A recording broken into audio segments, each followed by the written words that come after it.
Hello and welcome to this video. My name is Toon Goedemee and I am the research leader of the EAVISE research group at KU Leuven. And today in this video I will present the results of a case study within the Start to Deep Learn Tetra project we did together with some companies. The one company who commissioned this case study is Tetra, and in these three people work together along with me to make this happen. Leen Brakke, Wilf Blankaart and Sergio Carrascal, of which the two last did the hardest job, the annotation of lots of data. So what is the topic of this case study? Well, indeed, as you can read in the title here, we would like to do deep learning without writing code. And we'll try that out on a specific case, the counting of nematode eggs. Let's see what that is. Whoops. Next slide. What is nematodes? What are these? These little worms, eel worms. We focus on melodogyn nematodes, a specific kind of these very little worms. They are about 1 millimeter in size if they're mature, but indeed juveniles are less smaller. And those are plant parasitic nematodes. So indeed they infect plants. They live in the soil, and some nematodes are good, but these are really bad for the plants because they make these, as you can see in these carrots, these kind of knots in the roots. They eat from the roots and they infect the plant, and they are the cause of approximately 5% of all crop loss globally. So indeed, it's a serious threat to the world food economy. So that is why in Tetra they will try to make treatments to soils and to see if they can indeed make a solution for these nematodes. One of the things is of course measuring if they're living or not. Indeed, so in a soil sample we would like to count the existence of the occurrence of nematodes. For the nematodes themselves that's a bit difficult, but indeed in between seasons the nematode species survives because in the form of eggs. As you can see in the microscope image here at the bottom of this slide, you can see these black things. These are nematodes' eggs, which are approximately 30 micrometers, so it's really tiny. And they indeed survive in that form, and then next spring they hatch, they come out, and a juvenile comes out, and they start infecting the plants and start to make this root knobs, and of course lay new eggs, and then the cycle continues. So indeed, if we can count the number of eggs in a soil sample, we know how much this soil sample is contaminated with these nematodes. And this is one soil sample. As you can see, we can see actually two kinds of eggs. These are these black ones which are still full. So indeed, like in this little drawing, you can see the worm is still there, the eelworm is still there and growing, but there are also these kind of very light ones. Only the shell of the eggs remain, and that is when the worm came out of it, so it's only an empty shell. Indeed, it would be nice if you can count both of them to know indeed the amount of eelworms in this soil sample. That's the task. How do they do this nowadays? Well, indeed, now they just count it manually. So soil samples are put in a petrite dish and put under the microscope, and lab technicians go over that sample and count every single nematode egg by means of mechanical devices, for instance. So of course it's a very tedious job. You don't want to do that all day long, and they have to do this for many samples.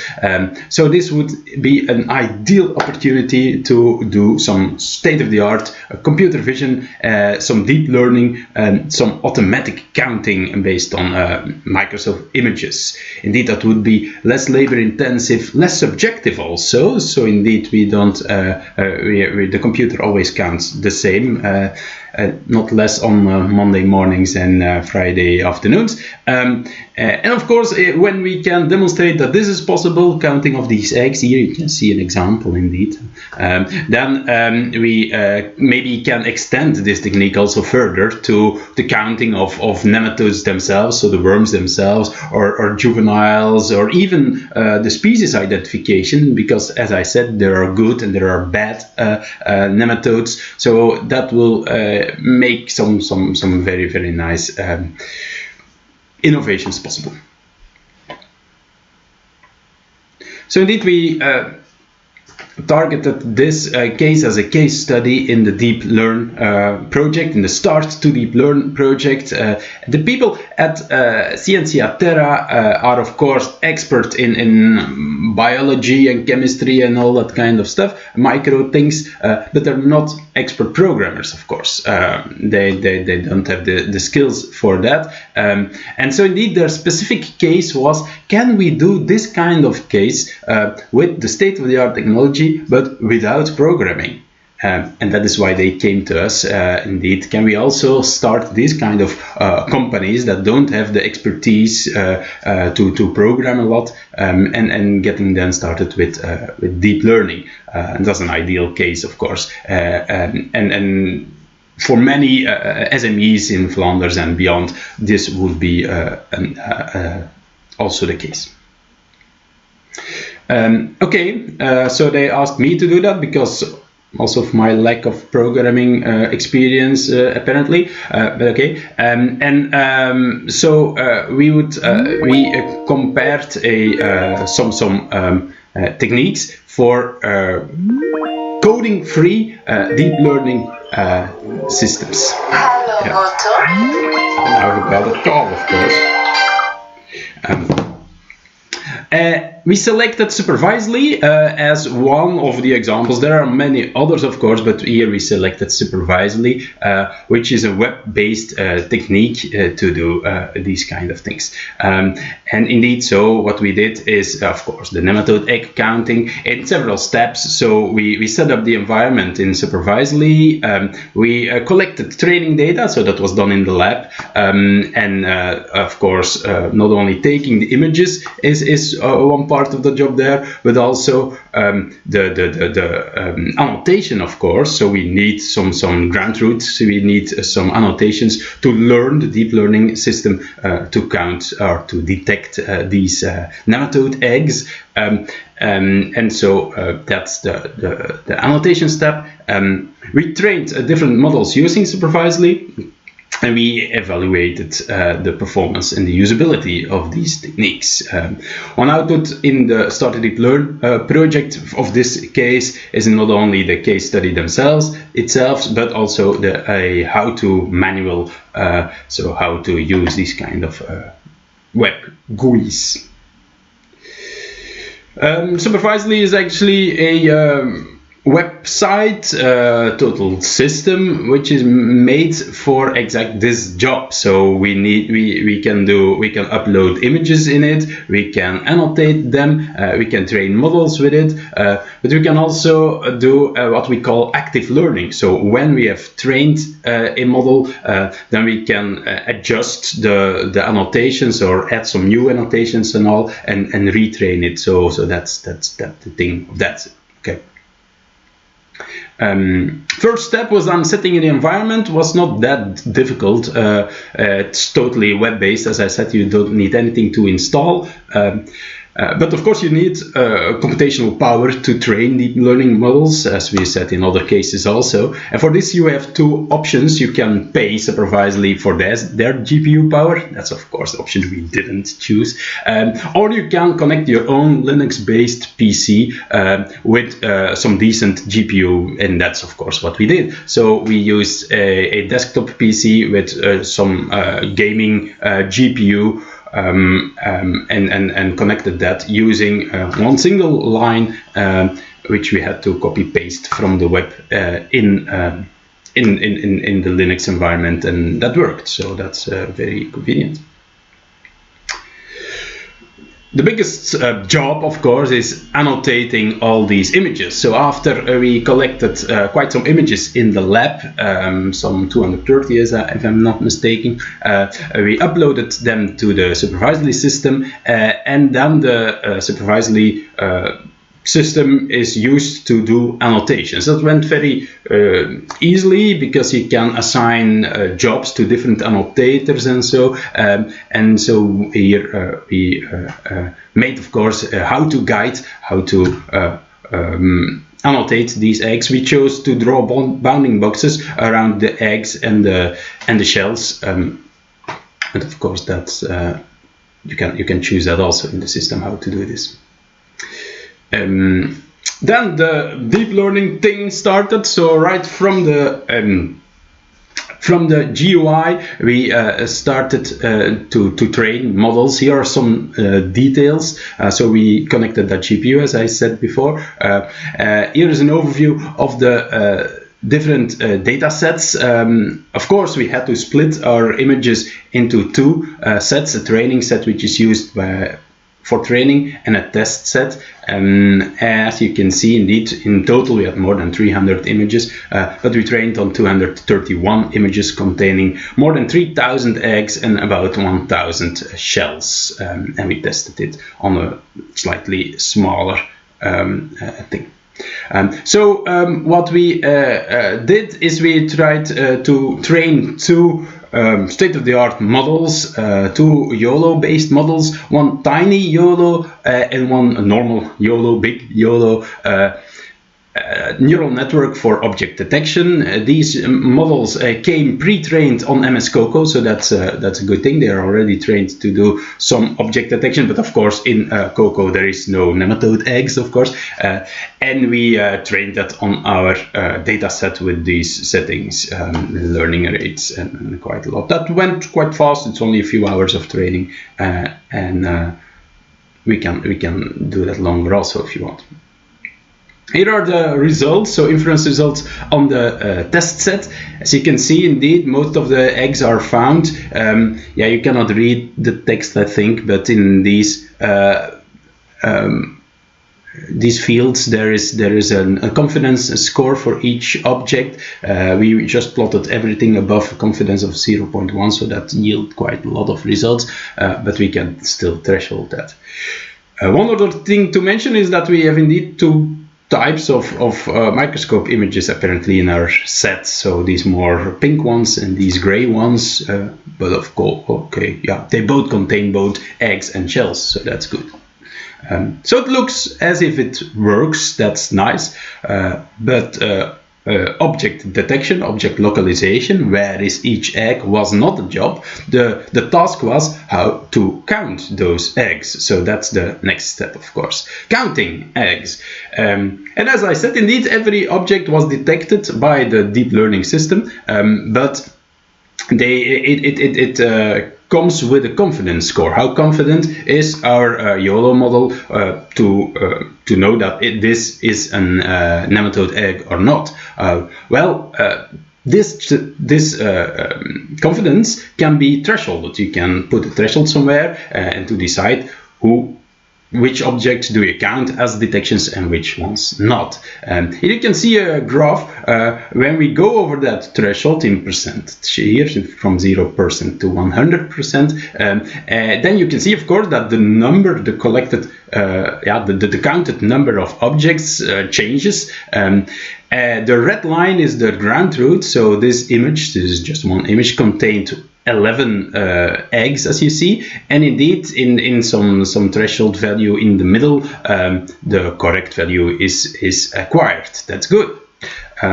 So the question is now where to put this threshold in this graph, more to the left, more to the left. For this image, it looks that indeed about 50% would be good, but and we can indeed compare the the counting result with the ground truth, and compute from that an accuracy, of course, which is in this case 100% at 50 or 40, and goes down when we count too much or too less, of course. And so this is this kind of a hill.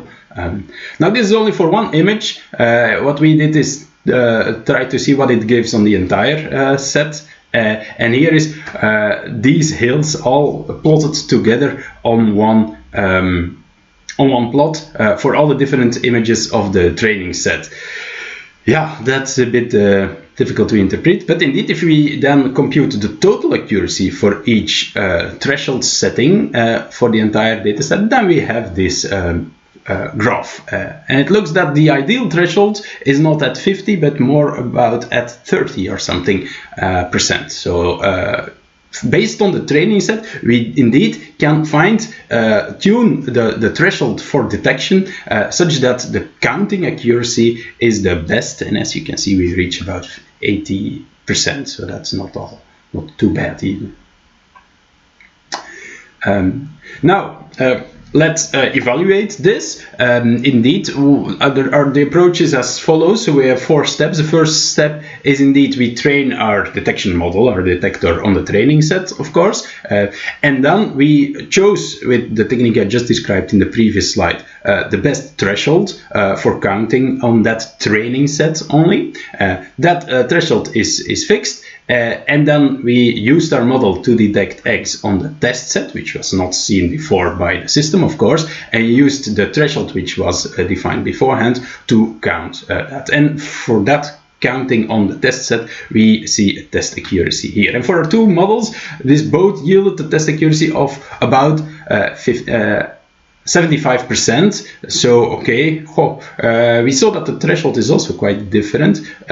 And one other thing to observe is, for instance, for YOLO v3, that we did quite a decrease in accuracy when compared to what the accuracy we achieved at the training set to the test set. So it seems that we can still train some further with this YOLO v3 model. That's the conclusion we can set from here. Okay. One thing we mentioned is, okay, yeah, 75%, that's not that impressive. Then we went looking a bit further in the data, and we actually observed that we have within these collected images two subsets. We have one subset with these kind of pinkish images, which are quite zoomed in, as you can see. The individual eggs are about this size, and another test set, another set in both test and training, of course, which is more zoomed out, so another magnification factor. And you can see the eggs are very tiny, and a lot of them. And indeed, if you observe the different statistics, test session 1 and 3 yielded a lot of images, but only contained like 8.5 eggs per image on average, while the images taken from session 2, that are the gray ones, have approximately 10 times as much eggs at the same resolution. So indeed, the objects here appear much larger than there. And of course, that is a bit of a disadvantage if we have only limited amount of training material. If there is too much variability, then our system cannot train that very well. That's why we did a last experiment. We selected only one homogeneous set, so only from session 1 and 3, only the pink images, and with training material from that, we fine-tuned, we did transfer learning from our previously trained model towards this data set, such to to contain still the know-how which was gathered beforehand, but then we trade on only with this homogeneous set with the same image characteristics, and we did the same experiment as before. We selected the best threshold based on training images, and saw what kind of accuracy we got on the test set, and look at that. Indeed, this gives good results. Tiny YOLO achieved 82.4% accuracy, counting accuracy, but YOLO V3 was about 87%. So that's a nice result, I think. So indeed, to conclude, we trained a state-of-the-art custom object detection model without writing any line of software code. It is possible, as we demonstrated. We used a nice web-based GUI for that. And did everything in that. Our biggest job, of course, was collecting annotations, which was quite convenient in this web-based GUI. We demonstrated all this with a Nematode egg counting case, and we achieved an accuracy of 87.4%. So that's a nice result, I think. One take-home message here is indeed, if you can make sure that when you're gathering image data, and if you can make sure that there's less variability in there, the training will be easier and the results will be better. And that's what we also saw in this case. So indeed, take care while collecting images. That's that for this video. I hope you enjoyed it, and if you have questions, you can reach us at these email addresses. I thank you for your attention, and the Nematode also does. Bye!